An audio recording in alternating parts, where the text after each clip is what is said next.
Hello. Today I have this here HP Chromebook, the X360 series. This here one has the Celeron processor and 4 gig of memory and a 32 gigabyte solid state drive. So this is pretty much your low end touch screen flip over into tablet mode Chromebook from HP. Um, if you've seen, I did another video with an Asus one that is more your high-end one, and I was comparing it some to these here, the X360 series from HP.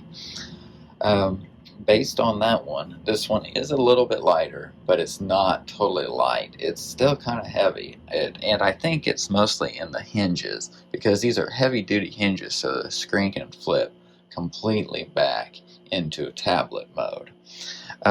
As you see on this one, I'm going to open it up. It will turn on since this is a Chromebook and that's how they work. But the hinges are metal and they'll bend clear back just like this here.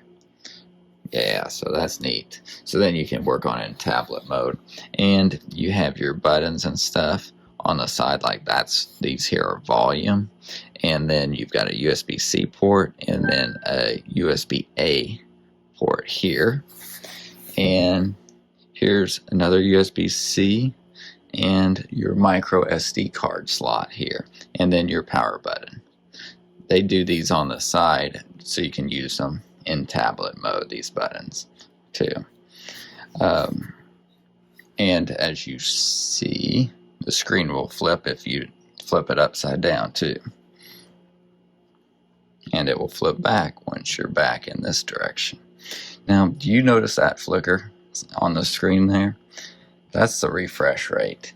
The other one we had, the Asus one, didn't do that.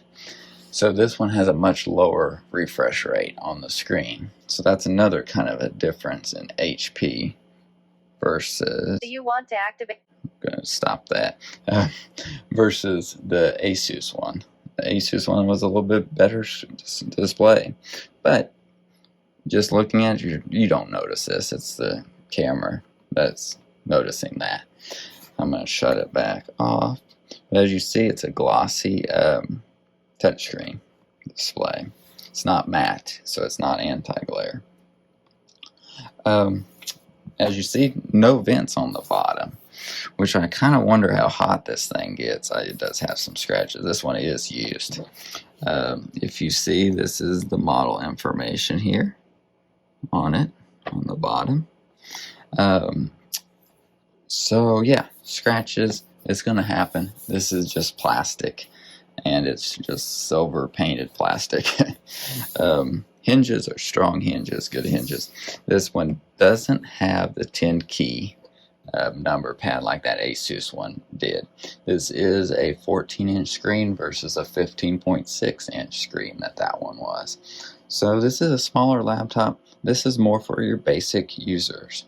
So if you're just a basic user, which most Chromebook people are just more basic users, this one's for you. This is perfect, really. So yeah, check it out. We are going to post it on eBay for sale. I will provide the link in this video, and if you're interested, you can buy it on eBay. So yeah, let me know if you have any questions about this, but it's a good computer for basic stuff. And I think most Chromebook users are doing just basic web browsing and stuff. So the Asus one is, I think, kind of some overkill to it, but you know, you got a good computer there too, so that's good. Yeah, like this video if you liked it, and subscribe to the channel for more of these reviews. Thanks for watching today.